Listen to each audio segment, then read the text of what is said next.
Splicing a thimble into a rope.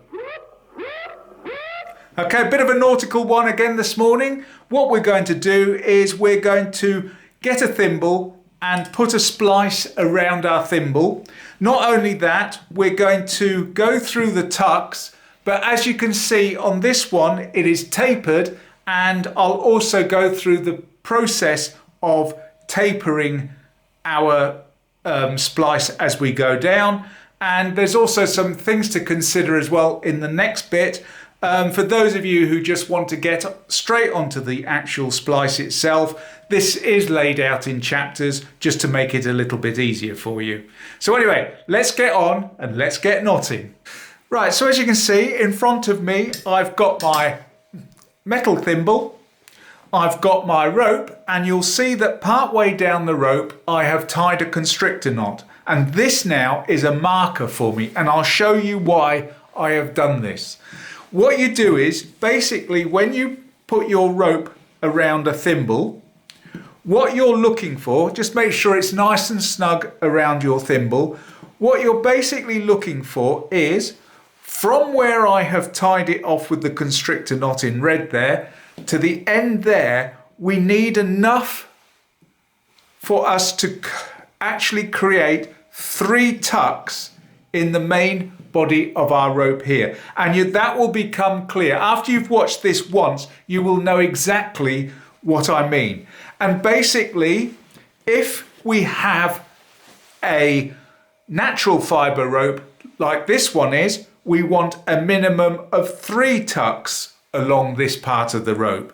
If it were a synthetic rope, we would want a minimum of 5 tucks going down here, and simply for the fact is that though the minimum amount of tucks, 3 or 5, depending on what rope you're using, by using the minimum amount, you will get the maximum efficiency out of your splice. So the reason that we use 5 for a synthetic rope is simply for the fact is that usually synthetic rope is much slipperier, and so therefore you need more tucks to keep your actual splice secure. So the next thing that I'm going to do now is I'm going to take the bit of masking tape off at the end there, and then I will unravel my 3 strands up to my constrictor knot at that point there. Requestmen and defaulters muster outside the regulating office.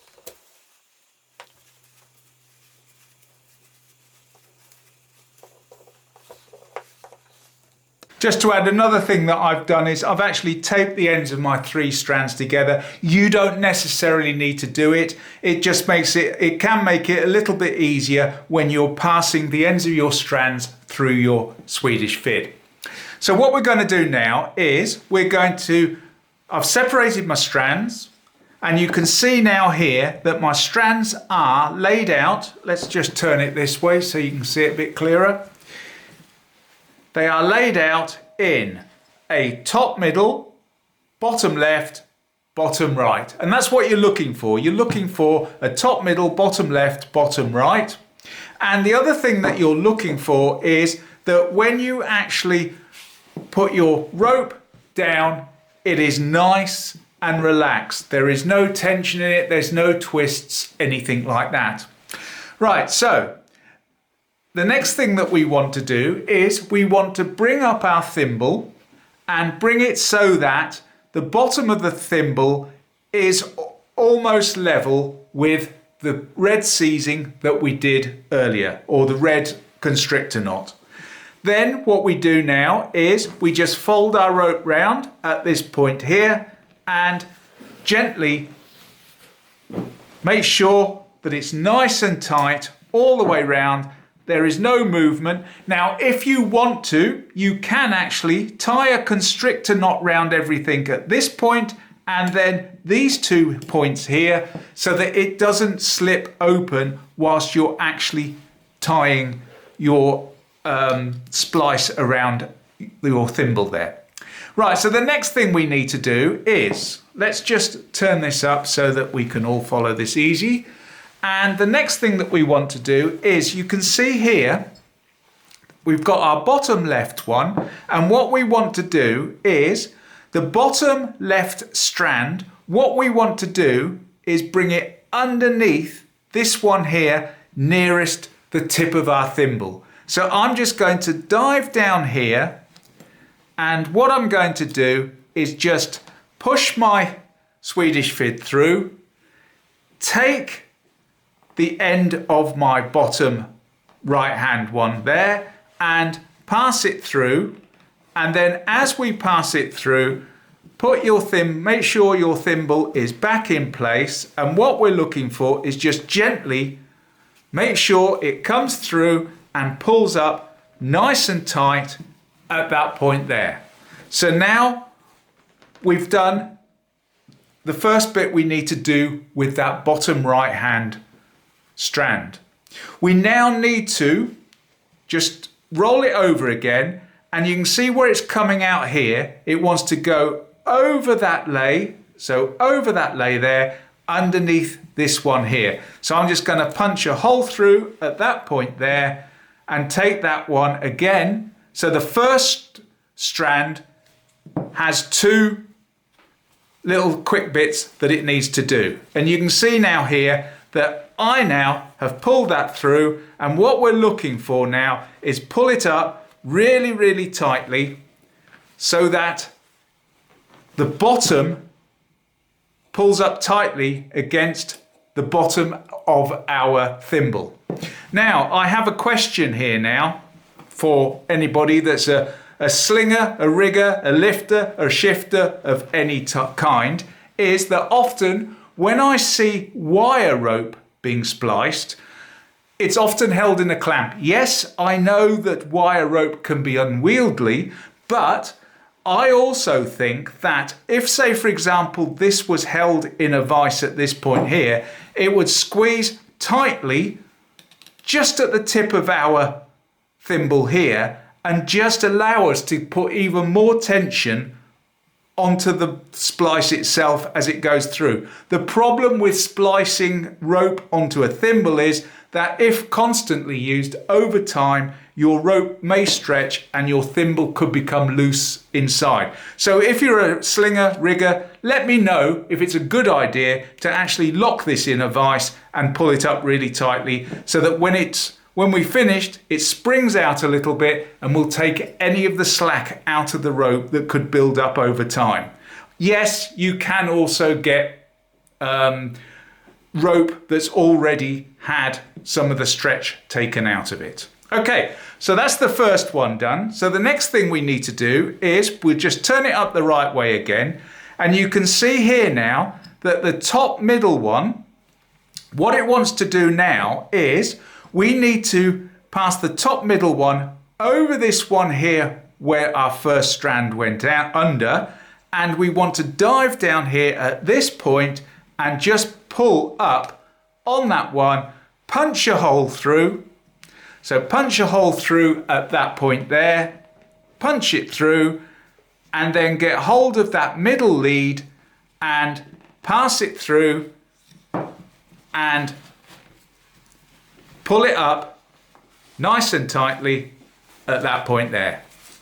And give it a twist just to get out any slack that's in your actual rope. And this method I'm using here is the Brion Toss method of splicing.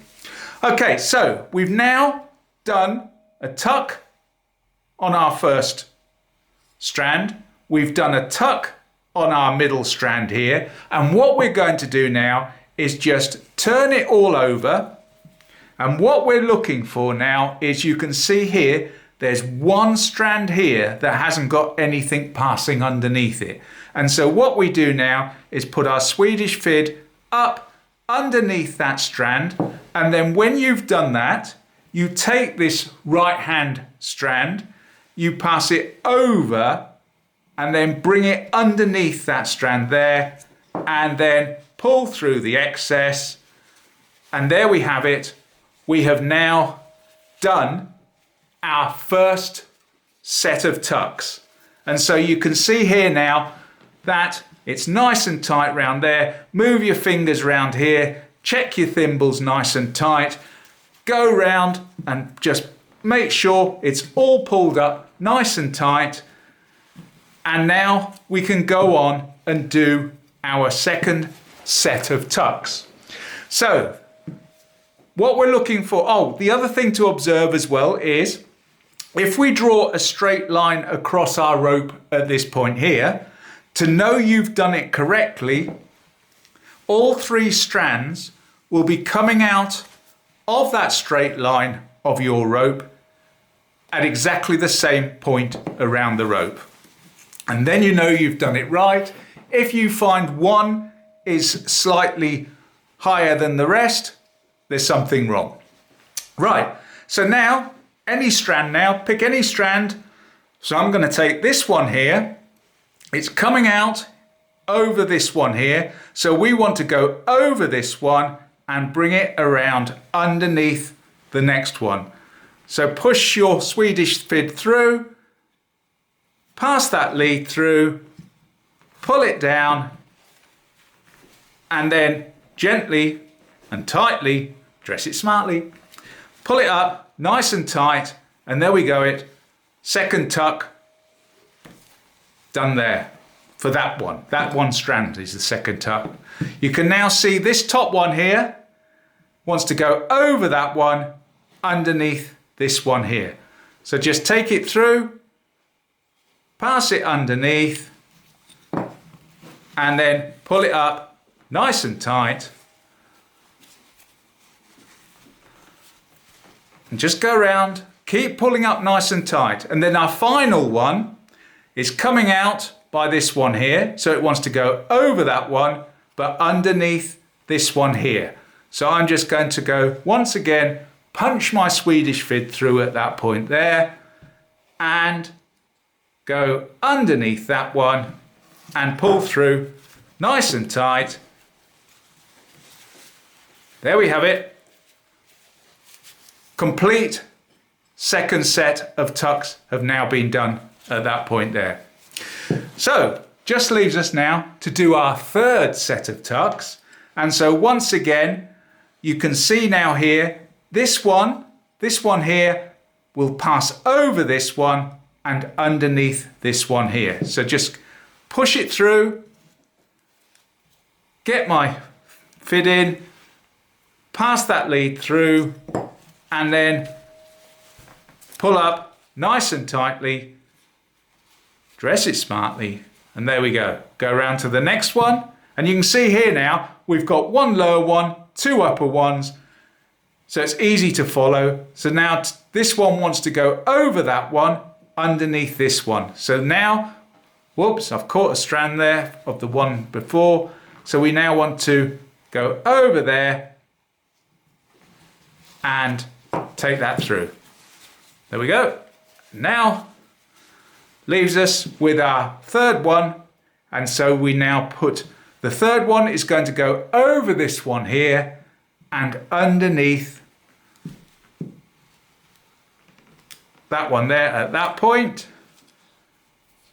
So pass it through, and there we have it. We've now done,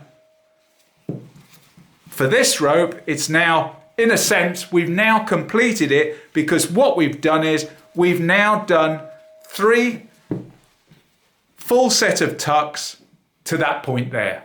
And what we can do now is just roll it in your fingers, roll it under the palm of your hand, even roll it under your feet to make sure that all the lays are pushed down nice and tight, and then that will keep it locked into place. Now the thing that we can do now is we can now go on and continue, if we want to, we can continue tucking it. Okay, if you had a synthetic rope, you would continue to tuck it until you've done a further 2 more strands, and therefore you would have need more at the beginning because you're using more rope for your tucks. But in this particular case, I can, if I want, continue tucking using all 3 strands until I run out. But if I want to, what I can also do is just go here and take out 25% of my line at this point here. So cut it back flush here, take 25% of those strands out, and then do another tuck. Go to this one, take 25% out and do another tuck, sorry, and then same again with this one, take out 25% and do another tuck. So what I'm going to do now is, first thing I'm going to do is just take off the masking tape at the end there, and I'll just show you what I'm going to do to actually taper this down so it looks nice and tapered. Right, so as you can see, I've taken out the masking tape that was holding those strands together. And so what I'm going to do now to taper this, so put a nice taper so that it goes nicely tapered down as we go along, is just basically unravel the cordage at this point here. And the next thing that I'm going to do is I'm going to cut out, say, 25% of those strands. So I'm just going to go underneath and just gently snip out 1, 2, 3, 4 strands. Oh, 2 not coming yet. There we go. And so what I've done is I've reduced that thickness of that particular strand by 25%. And now all we do is exactly the same. Oh, they are brilliant. Electrician's scissors, I believe they're called, are absolutely superb for cutting bits out of rope. If you've got Dyneema, absolutely fantastic on that. If you know Dyneema, you know it can be awkward to actually cut. So anyway, back to our project. So I've taken those strands out there, and what I'm going to do, we're going to go over that one and then underneath this one here, and then just take those remaining strands through, pass them through as one. Sometimes can be a bit difficult when you take that masking tape off at the end, and then pull through at that point there. And you can see some of the strands underneath are just showing there. Just go back and gently tuck them in under your work, or in fact what you can do is, you know they're not doing anything, is just go back and cut them flush. So that's the first tuck on that one as a reduced strand, and that's all we do now. So I'm going to take out 1, 2, same again, same amount again. So I'm choosing to take out 4, 2, 4. There we go. Take them out. And now that we've taken those out, once again, this one is got to go over this one, underneath the next one. At that point there, punch your way through it, pass your lead down the remaining strands, make sure you get it all, just give it a twist, and then you'll catch them all, and there we go. We've now got our remaining strands through on that one. And then finally this one here, underneath here, take out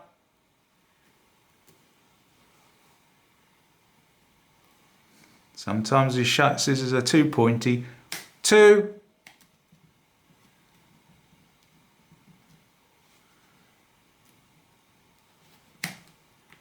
there we go. 1, 2, should be a third one. Where's my third one? Oh, there it is. No, didn't cut it all the way through. And then we still need a fourth one. So take that one out.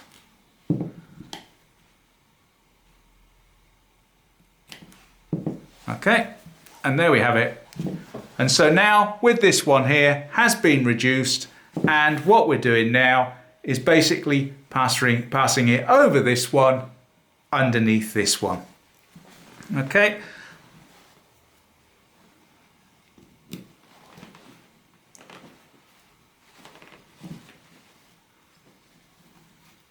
There we go.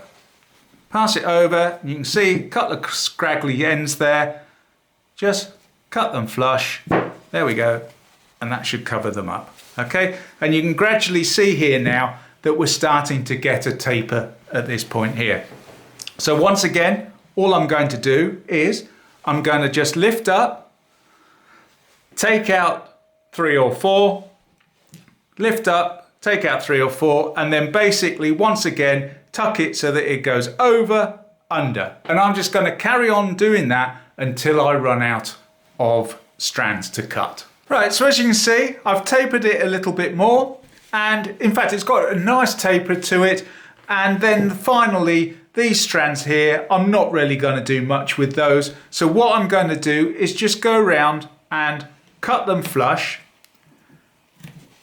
Just go around, cut them nice and flush.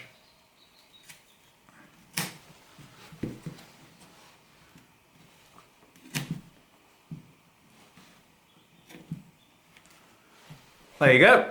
And so that looks a little bit neater. Perhaps do a little bit more just to neaten it up a bit. Cut the loose strands at the top there. And you can now see, if I take away all the rubbish, that, whoop, stray strand here. But you can now see what we've done is we've actually added a thimble to a rope, spliced it, basically spliced a thimble in, and when we lay it down, it's all nice and relaxed. Roll it down in the palm of your hand. And, you know, if you do know the answer to whether or not I personally think that when you do this, you should actually clamp it in a vise. Make sure the jaws are covered so you don't wreck your threads. And so that you bring in these 2 points together on your thimble, and therefore it will then want to spring out again, but that will then add a little bit more tension around your rope, and therefore your rope can stretch a little bit without affecting your actual thimble. And so the final thing that I'm going to do is just dive down here, pull out my little constrictor,